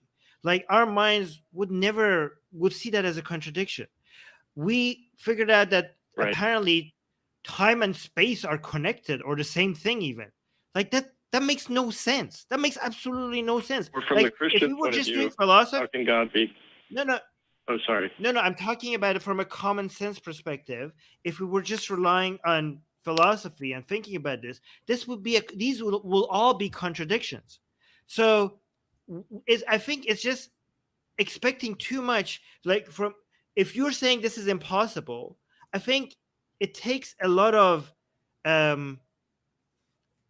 ego to think that humans could think in terms of infinity, given that we've seen how much they fail. Our minds cannot go beyond Newtonian physics. Like, we understand that our minds, the way that our minds are wired, understands that if this is a ball is thrown on the wall, it's going to hit us back. A bigger stone is probably heavier than a smaller stone, right? It cannot think in terms of infinity, in terms of, I don't know, how time and matter and how time and space are connected, how matter turns into energy. These are the things that we figured out through scientific methods, right? So given how much we fail, I think it's too much for you to ask us to know whether this is a contradiction or not. We've seen how much philosophy fails in these areas. I mean, it does good things in other areas, but in these areas, we cannot rely on rationalism to figure these things out. We have to rely on the scientific method. So if you are claiming that there's a contradiction here, or if this is impossible, we need to figure out how you know that. Because if you're relying on our intuitions have failed us time and time again. Mm-hmm. I'm not entirely clear on and by the way, everything you just said, I think I didn't hear anything that I disagree with, just as a personal opinion, and I completely agree that, it's one thing I've heard Christians say, and I'm like, man, I don't, or deists, that's saying theists, I do think the burden of proof is on the person bringing the proposition. So when somebody says, I believe that God exists, it is not the atheist's job to then say, well, I take on the burden of proving why God does not exist. The only time an atheist, I think, would have the burden of proof is when there's something that's been established and they are effectively trying to demonstrate why the evidence for the proposition fails, which it sounds like what you guys do. So anyway. Yeah, I mean, but in the infinity case, if you ask JMike, do you think infinity is possible? I mean, I can answer it like, well, I don't see why not. And then, I get what you're saying. There's not really this like burden. But if I say, yeah, I think it's possible, and you say, okay, well, what's the reason? I say, well, because there hasn't been an identified contradiction. I don't really know what else I can give you other than all mathematicians that I know use infinities and have no problem with it. In fact, every mathematician that I've reached out to discuss this when I ask the question, do you think that there's a problem with an infinite series of past events? Unanimously, none of them have a problem. And maybe, someone could point out, well, it's biased because they accept, working with these infinite sets. And of course, they're going to say that. But I mean, they're pretty in depth with the concept. They've wrapped around their mind around it and gone over that kind of hump that Armin was speaking about and how we think very like in this Newtonian kind of sense. So I agree with you that there's a burden in a sense, but I mean, I'm just going to give the reasons of why I think that proposition is true, because there's no identified contradiction. And if we're both in the dispute of like the pursuit of truth together and not like winning a basketball game amongst one another, you would just point out to me like, well, hey, JMike, there actually is a contradiction. Here's the derivation. What do you think about it? And I look over it and I go, shit, Nick, this is a problem for me. I guess I got to kind of go back to the whiteboard and revise this view. And we make progress in the conversation. But I don't know that there's much someone in that situation can really do other than just say, look, I'm not convinced that there's a contradiction. And I think there's more reason to suggest that there isn't one or any problem with it. But one thing I wanted to point out real quick to you, though, is that if you have a problem, this is why I suggest Malpass and Morriston on this, is that there's no asymmetry between a past series of events and a future endless series of events. And so at least that's the claim in the paper, and the claim that I tend to agree with. And if an actual infinite is impossible, and we're talking about an infinite series of past events, then when Jesus offers you eternal life or you live in heaven, I mean, is that not an actual infinity? I mean, to me, it seems that you just have a direct symmetry between the two, and so we should have never made that move in the first place. But that's just my thoughts. Agree. I mean, as a Christian, I do believe that there is something, that exists that is infinite. My belief is that is God, which is what explains both a past, quote unquote, past infinity and a future infinity, or what in a Christian parlance it would be eternity. That explains where the concept. Sure, but then you would understand why an atheist who says God doesn't exist, and they ask you why, you say because I believe that there's a past infinite series of events, so there couldn't have been a mind that exists alone that creates the external world, right? Because that would be a point at which there's no prior moment or prior. Well, be careful with time. Be careful with time, since if you might think God's timeless. Also, so an ontological priority, right? There's not something ontologically prior to him. Also, the infinite regress thing now. Of the infinite. Oh, go ahead. No, the infinite regress is just being passed to the God now, because we said like we can't. A lot of theists, they say, oh, we need God because we can't have infinite regress. I'm like, okay, how do you solve infinite regress with God? Like, well, how long God existed? Like, oh, well, infinity. You're like, okay, now you just passed on the infinite regress problem from creation to God. And like, okay, why can't God doesn't have that problem? Like, oh, because God is special. Like, well, how do you know the universe is not special? Maybe the thing that you thought it was special about God that can have infinite regress is now true about the universe. It doesn't. Right. And yeah. There's what exactly. Yeah, it's special pleading. Yeah. No, you put your finger on it. It's the only, in my understanding, the only argument that's happening is the nature of the thing that's infinite, not whether or not an infinite exists. It seems to be the case that everybody is landing on the same page. It's just a question of what is the nature of that infinity. Is it a personal, supernatural, transcendent mind, spirit, or is it? I don't have a word for it. Inert. Trying to find a better word than like lifeless, but effectively something without a conscience. Anyway. I mean, why would you add conscious? It doesn't make any sense. It's just, adding conscious to all of this is just needlessly making everything more complicated. Do you understand how complicated and it's just out of nowhere? We're trying to come up with the most simple explanation for why things. Yeah. What's that? What's an assertion? I would say that's an assertion. If you, let me try to think about how to articulate this concisely. And basically, can you demonstrate to me the idea that consciousness is necessarily a complex thing? In other words, I can think of God as actually being simple. It doesn't necessarily have to be. Consciousness doesn't necessarily equate to complexity. So if I were to demonstrate why it needs to be complex. Because if you need to explain to me how did you brought up consciousness into this whole formula, then you will be. The way to explain that is a lot more difficult than many other theories. Sure.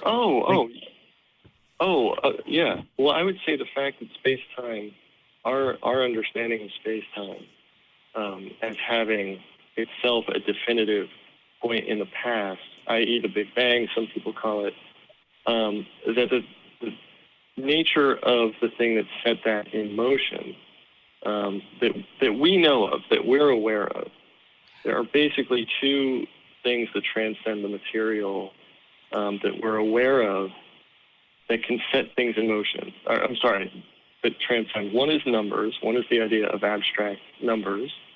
The other is consciousness, is a mind. And so the fact that our space-time continuum came into existence, i.e. it translated from... Wait, where are you getting this from? Things that could set other things in motion is either numbers or like, what does that even mean?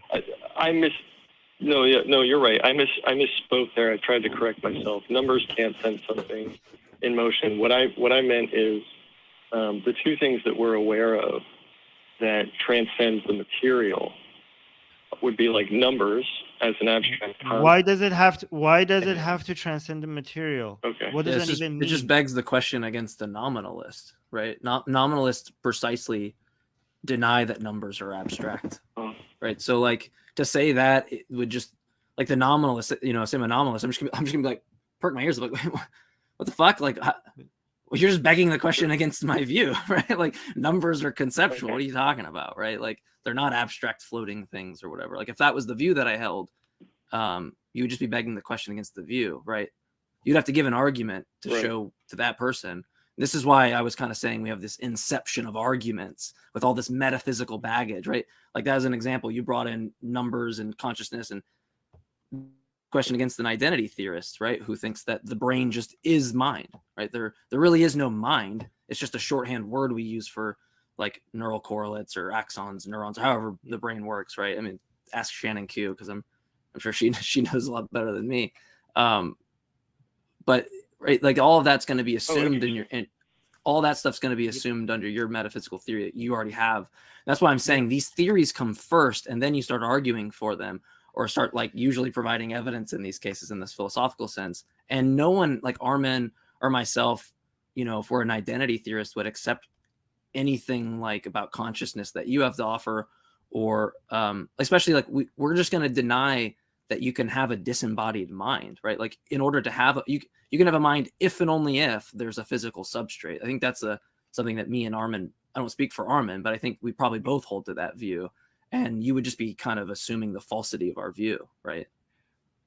Or even when you just say even when you say even when you just say transcendent material, you're already assuming things. You're assuming that there's such a thing. There's such a thing. Maybe like you have to show that there is it even possible beyond material. So you already have this worldview, and you're pre-assuming things, and you're building upon it.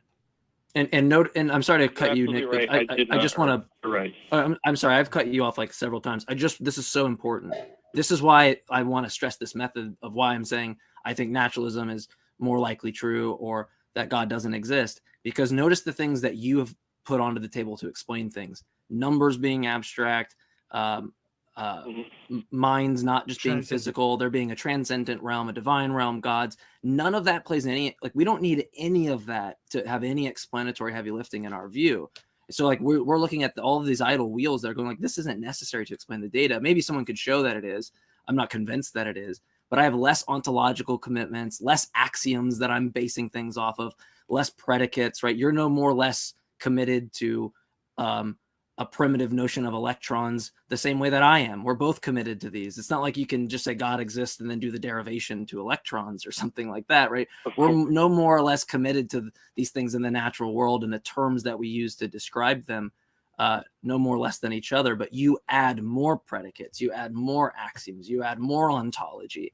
And then I'm just looking at, like, me and Armin are getting on the plane, and we're looking back at you, and it just looks like TSA stopped you. It's like your bag's too full. Like you don't need all this for your trip, right? That's kind of why I'm saying we could be rationally justified to say God does not exist, given that it's a more virtuous theory and the simpler theory. And I want to point that out, that the reason why I point that out is when you brought all that stuff up, you're adding all of this stuff that I'm going, it's giving me more reason to think that my view is more virtuous than I thought before. You are right. Absolutely. And I'm glad you pointed it out. I did not earn it. I started making assertions that I had not taken the time to earn. And I could point one thing out that, sorry, you just said so much I'm trying to... Oh, that's my bad, Nick. And let me apologize to you. I'm sorry. Oh, it's okay. Yeah. It's all right, dude. I was so nervous calling in, and you guys are fantastic. It's like great to talk to you guys. Oh, you're awesome too. I enjoy this conversation a lot. You're very honest, Nick. I wanna congratulate you on that. The level of honesty that you have when it comes about the things that you're not certain about, how willing you are to listen to us, how unsure, you're skeptical you are about your positions, and how I mean, there's not that many people, either theist or atheists, that are this open to accepting that maybe they made a mistake here. So I just want to congratulate you on that. Yeah, and apologies. I think we've Thanks cut so you much. off a few This times. is a love fest. I might as well say I love the music as well. Yeah. The background. I think it's great. The only thing I'll throw in just as a passing comment is when I talked about the transcendent there, why would something have to be transcendent beyond the material? And let me put this out there as a thought and see what you guys think about it. That if the time-space continuum had a beginning at the Big Bang, not just space but time, and the Big Bang is the effect. I know this is an old argument you guys have probably heard. It's just the relationship between cause and effect. That whatever translated it from a state of what it was into a state of what it is, the question is, in order to point to a material cause for that, you're actually pointing to something that exists within the system because it's part of what the system itself is composed of, which is material. I don't know, because this like assumes the falsity of my view. Well, that's the question. I'm sorry. Okay. Oh no, I was just going to say it seems to be the case, and again, it's just a passing comment, that whatever caused the material to come into exist would itself have to not share the fabric of the nature of what it's causing. I see what you're saying. Yeah, so I don't agree with that. Immaterial. Because like, so so I don't agree with that. And here's kind of a view that I'll lay out for you. Like my view that I'm most sympathetic towards is that there's, I mean, you can find someone like Graham Oppy who expresses this view, that there's an initial state of the universe. And that initial state is necessary. Like it couldn't have not existed. Right? It's the origin point of natural reality. Similarly, like a theist might think, God is the origin point of reality, or, the timeless, whatever you want to view that, right? He's the first ontological kind of item. In my view, I don't really see why I would have to appeal to anything like immaterial if the initial state that's metaphysically necessary, that has to exist, right? Why does the initial state exist? Because it's necessary.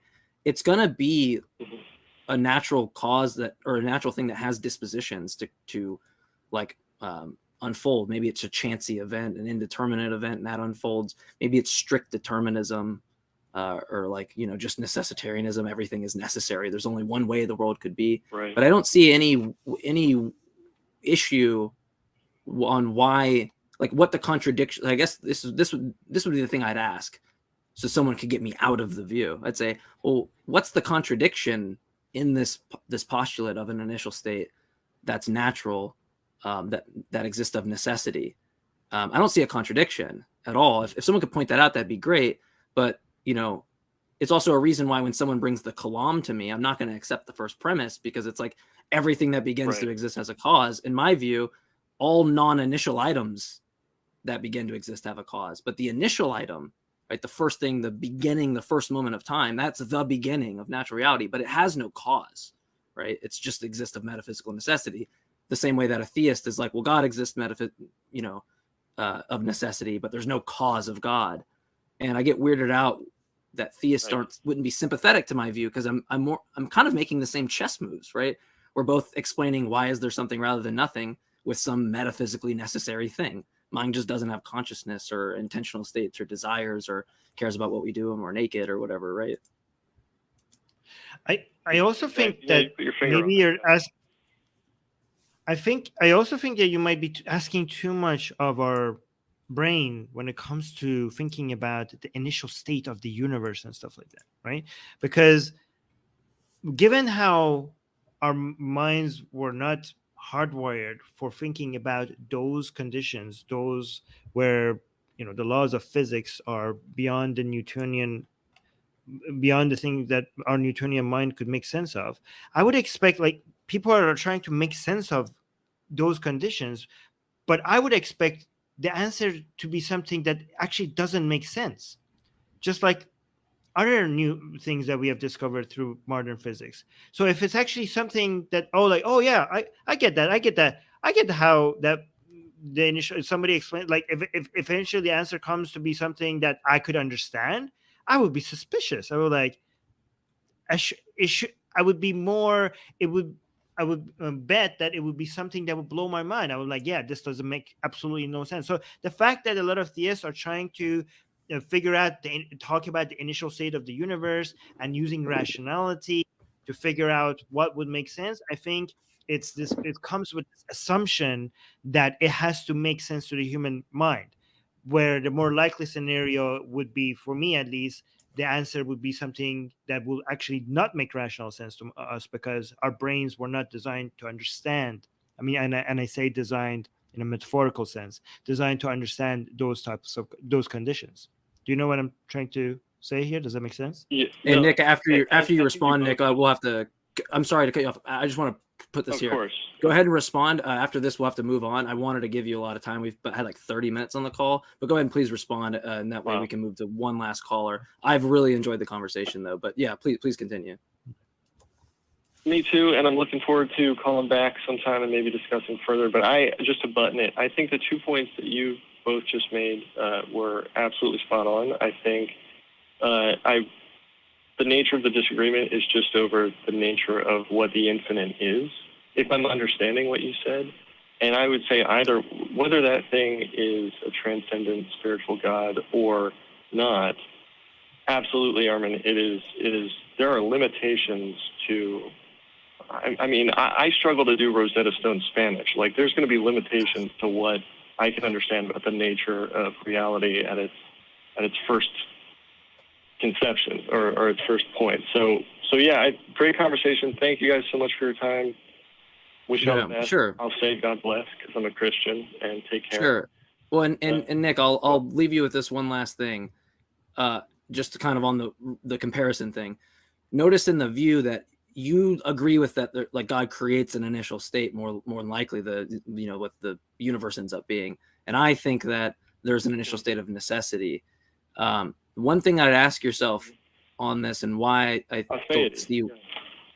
Well, here's the thing I want to ask you. Yeah, I mean, I understand that aseity is important to you, but if the initial state under your view is contingent, right, meaning that God didn't necessarily have to create that state, he could have created any other state, a state that just produces marbles, or a state that just produces chairs or whatever. If that's contingent, or he could have just not created, then we can ask this question: why did God create that initial state rather than another, or none at all? And for that, we typically won't get an answer unless someone just bakes in more auxiliary hypotheses like, well, God's loving. Okay, yeah, but he could have loved marbles, right? He could have loved just JMikes in the world, right? So just to pick on like one of these desires as if it fits that data would be extremely strange. And if we don't get an answer, what it ends up turning out is that under my view, it's fully explained why we have the initial state the way it is and the constants we do. Whereas under the theist view, we have like what's called a brute contingency. It's contingent, but we get no further explanation. And so, so much for like a principle of sufficient reason, or so much for any of these things where like God's supposed to be doing this explanatory heavy lifting. It just turns out that he's not. And so we should just posit something that's simpler that explains all the data, and that's to shave off the God hypothesis. But sorry, I'll let you get going. I just wanted to bring that full circle if you want to watch that call back on why this method is important to me. Because I think it's like glaringly obvious in these conversations how much is packed in to the view that I don't have any need for. But again, Nick, we appreciate you. Great call. Hopefully I run into you online somewhere in some debate thing or something in community, and we can continue the conversation. That'd be great. We are going to try to do one more. I try to push like a 7 limit for me, but I love this so much, so I'm going to take one more. So we're going to go to Steve in Oklahoma, and hopefully we can get through this pretty quick. Steve says that the God exists in the realm of things that are not to be demonstrated. Maybe if you and Armin want to have a conversation on this, since I kind of hogged up a bit of space there. Okay. Hello. Hi. How's it going? Yeah. Going pretty good. So I just kind of wanted to just kind of make a little, just like, I guess a thought kind of experiment, so to say, because I feel as though atheists a lot of the times talk about things that, have to be demonstrated. And I feel as though it's kind of like a materialism kind of form of philosophy, to where it's like everything in this world is, is there. It's materialistic, and we can feel it and things like that. But I just feel as though things aren't necessarily like that when it comes to this world, and things like, the double slit experiment and different little things in quantum mechanics kind of show that like the world isn't necessarily just cut and dry. This is exactly how it is, and we can demonstrate everything that we know and can believe. I feel as though certain things like, the brain waves and how like the brain works, and how other things that we can't necessarily explain, not saying that we can't explain in the future, doesn't necessarily point to everything being completely cut and dry, demonstrable. This is exactly how it is. I feel as though, when it comes to like experiences with God that people have, or experiences with some sort of supernatural thing or something along those lines, it's kind of coming from that realm, so to say, of things that are not necessarily demonstratable, things that are not necessarily, we can throw it in a lab, we can get results that we want, so everyone can come to a consensus to agree that this is exactly how things are. I feel as though, you know, there's just certain things about, I think, life, and I feel as though this, like, this, you know, reality to where it's just like not everything is cut and dry demonstratable, and that's kind of where maybe God can be in that undemonstrable realm, I suppose. So, so what you're talking about has a name. It's called the God of the Gaps. But have you heard of that before, the God of the Gaps? Yeah, God of Gaps argument. It's a very yeah. Okay, so good. So all the examples that you mentioned, okay, they all have been and can be easily explained within the immaterial world. You agree with that? Like the brain waves, the double slit experiment, like none of that has anything within them that contradicts everything being material. Do you agree with that? Not necessarily, not 100%. I mean, the brain waves and the double slit experiment, they all are completely, like, the theories about that we have that explains what's happening there. They're completely within the material world, and we have really good explanations for what's happening there. None of them require a supernatural element. None of them require anything beyond our understanding of how the material world works. Well, I feel, you know, things like the double slit experiment, you know, to where it's like when we observe these atoms going through the gun, they kind of, you know, they can kind of differ, you know, from whether it's going to be a wave or it's going to be a particle times. So yeah, but that doesn't contradict. But that doesn't. Okay, but all that experiment shows is that the material world, the things that make the material world, sometimes act like particles and sometimes they act like waves. But that's still within our understanding of the material world. That's there's no contradiction between that and our understanding of the material world. What's the contradiction? What's the contradiction? Yeah. And also brainwaves. Brainwaves are complete. That, you know, because I had kind of cut out for a second, Steve. Are you on like the observer effect? Is that where you're at, or I just want to make sure I'm tracking from where I was left out? No, I was just talking about how things in this world aren't always necessarily cut and dry, demonstratable, and we. I heard it. Yeah, I heard of that. Know exactly how. So there's two. No. So Steve, there's two parts of your argument, and they both have a problem. First of all, the examples that you gave are not good examples to show that are the theories that are based on our understanding of the world being material fails to explain. Like if you wanted to come up with another thing that we failed at explaining with our material understanding of the world, these were not the good examples that you could have come up with. But even if you had good examples, our lack of understanding of how these things work does not at all add any value to the God argument. So it fails in two parts. First of all, your examples do not contradict a completely material world, but even if you had one that we couldn't explain, it doesn't at all add to. You say, so at the beginning, you say God could be there. Okay, yeah. So I don't know, my penguin deity, or I don't know what, I could shove anything else in there. I want spiritual farts. I have. Yes, or no. You know what? I'm gonna actually this is a good one. I have a penguin that eats every god that it sees, it eats, and wherever gap you want to fill your god with, I could also fill my penguin in those gaps, and it eats the gods that the gods live in those gaps, right? So, and my penguin could be real. There's no way that you could prove that my penguin that I just introduced to you doesn't exist. And just because it could exist, and it could exist within those gaps that we don't understand, because all you're saying that we need for us to accept a claim is the fact that it could exist, and our scientific understanding of the world is not completely capable of understanding everything, which includes my God-eating penguin. So as much as your God could be real, my God-eating penguin could also be real.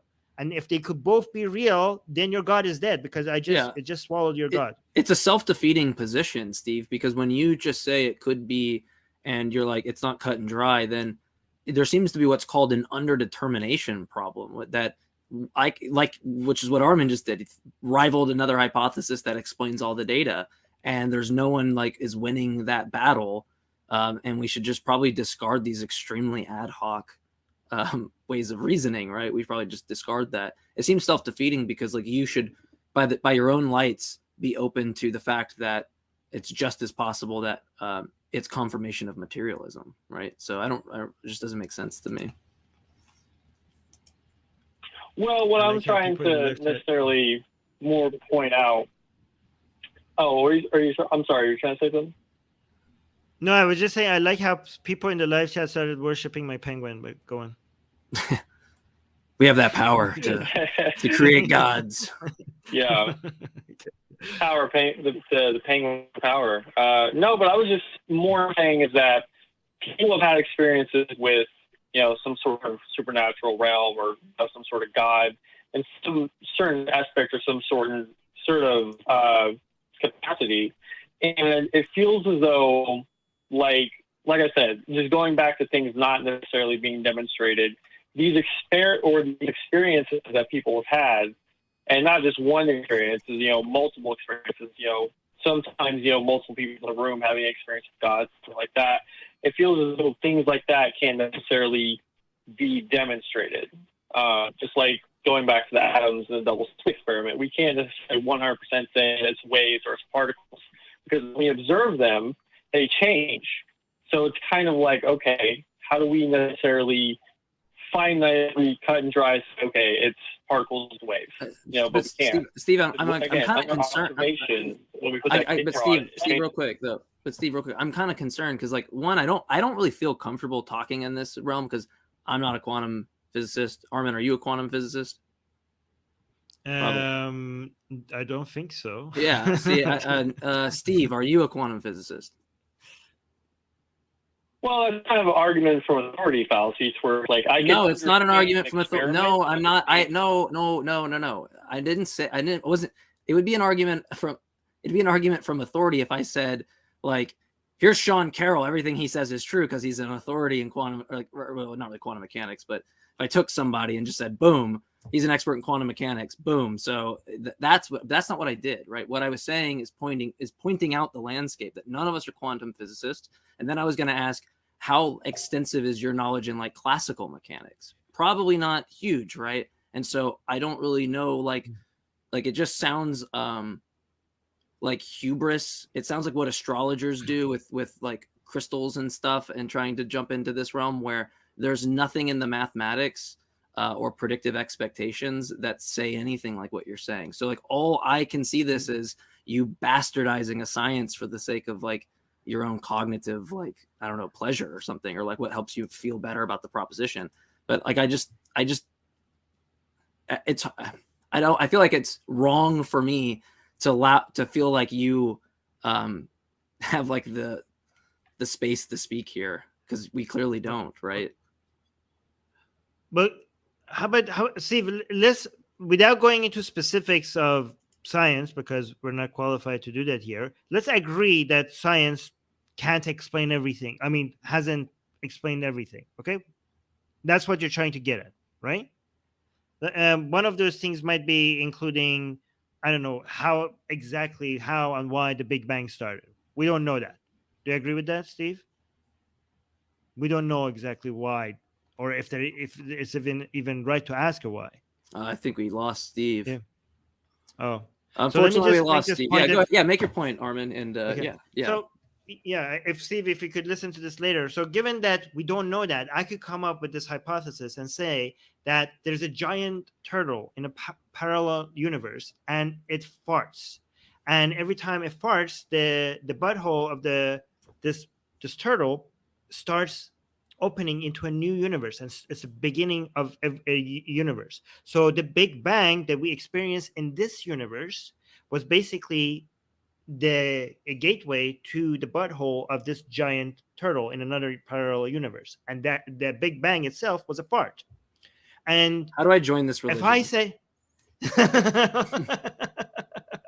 no, but if I put this claim out there and you say, well, how do you know this, Armin? I'm like, and I tell you, well, science can't explain everything. It doesn't have an explanation for exactly how Big Bang started. So given that we don't know exactly where Big Bang came from, this could be an explanation. Then that's the argument that you have for God. Would you buy my explanation given that science fails to explain everything to us, fails right now to tell us exactly where Big Bang started? Would you buy that?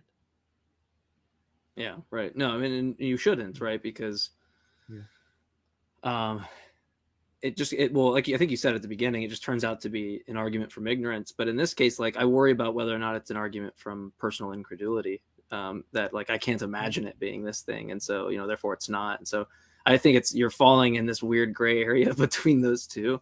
I think the key point is I think it's just a fallacious way to get to the conclusion that you're trying to get to, and so there's more work to be done.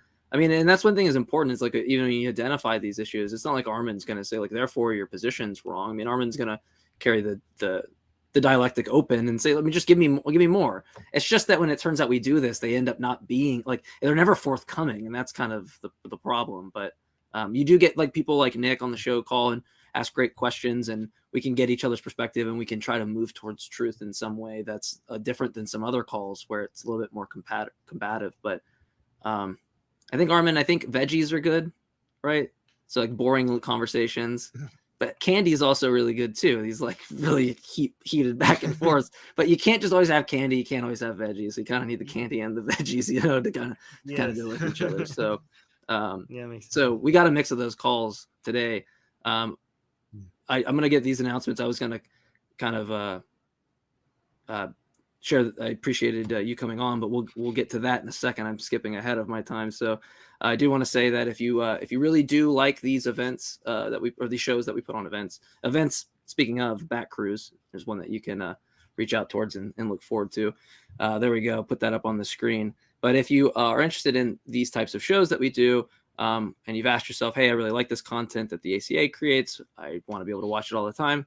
Well, we got you covered. At the end of this live, it might even move you over to that. But we have on the YouTube channel, the AXP, tiny.cc/AXPTV and tiny.cc/AEN for a 24-hour live stream. And you can get that on the podcast or on the YouTube channel. And so you don't have to ever leave us out of your sights.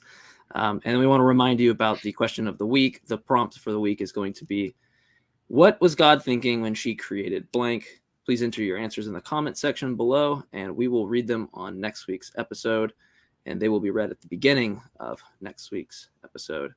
That's really about it. Armin, I appreciated you coming on. This is our first time together. I don't know if we were too familiar with each other, but it was a good experience. We had good conversations. What do you want to tell everybody regarding the show or things that you're getting prepared to do?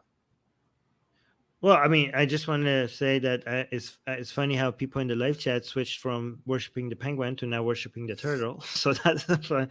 And also, I just enjoyed so much hanging out with you, JMike. I look forward. This is fun. I look forward to doing more shows. Oh, can I? Yeah, I'm looking for what you asked me. What I'm looking forward to. Yeah. Right before this show, we did the Atheist Republic show on the Atheist Republic YouTube channel. So just want to let you guys know that a lot of people in the live chat, I noticed that we share those communities there. So we do that every week. Is it okay if I say that for people to come check it out? Check out me and Susanna and Secular Rarity on the Atheist Republic YouTube channel, where we cover news. Global news about religion every week from different countries like Israel, Bangladesh, Indonesia, Philippines, United States. So it's a very global perspective about what's happening around the world. But you can go watch the beardless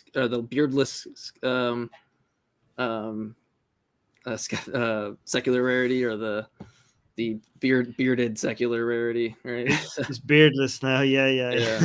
Which are, or beard. I can't do it. I was trying to mix the J. I'm not going to do it. You know what I'm saying. Or we'll end on a giant fumble from JMike. It'll be like very commonly placed. So we appreciate everybody. Oh no, yeah, go ahead. I referred to you Mike a couple of times instead of JMike. So sorry. Oh about no, that. I don't. I prefer either one that you choose. I don't have any preference to myself. Yeah, I kind of feel weird like when people say JMike. Sometimes it throws me off, but it's gotten more useful or more useful. What am I saying? I've gotten used to it. See, this is where like the end of the show happens and words don't work anymore for me, and I have to go like play video games. I know that feeling where it's just exhausted all out of me. So we appreciate everybody. We have much love for everybody. Thank you for all the good callers. I think we had some really good calls today. So thank you to all the callers. Yeah, go ahead. Yeah, so much fun. I just want to mention that one thing I like about these calls that we just had is not necessarily to show people, it's not just to think rationally about things. That's a good thing that we do. I think useful about the show, but it's also showing the ability to have discussions with people who disagree. Yeah. Even if we don't convince with each other, I think that's a good thing to be able to see that we have disagreements and we are friendly with each other. So because we need more rationality in this world, but more than that, we need the ability to just live with each other with our disagreements. And if we could demonstrate that's also a positive thing. Yeah. No, I think that's absolutely crucial. I think more people get in these conversations, and they Christian, theist, atheist, they start out hot, fiery. It's like you got this new T-shirt, you want to show off to everybody, and you just get really heated. I think when people go through that a lot, I was one of those. You become like disillusioned with that, and you're really more so like I'm just sick of it. I want to know what's true. I'm like, I don't want to defend a tribe for the sake of defending a tribe anymore. I genuinely want to come to these positions, and for me, it was like I lacked belief in God, and then I throughout those conversations, I just came to the conclusion that gods don't exist. And so for me, I went one way, but someone could go the other way. But it's really good to be open because you don't shut yourself off at the beginning, and it makes a really good representation for a theist or an atheist. But that said, everybody, I want to let the crew and everybody get to the things that they got to do. So we're going to end it out. Much love. We love you. We'll see you next time. Peace.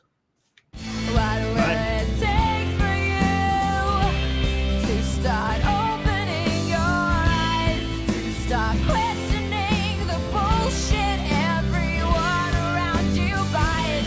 You think it's setting up your business, what goes on between my thighs.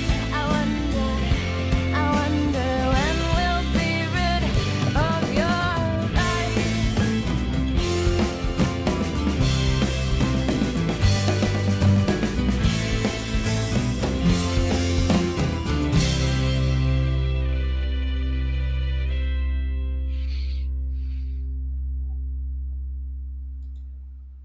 Watch Talk Heathen live Sundays at 1 p.m. Central. Visit tiny.cc/YTTH and call into the show at 512-991-9242 or connect to the show online at tiny.cc/callth.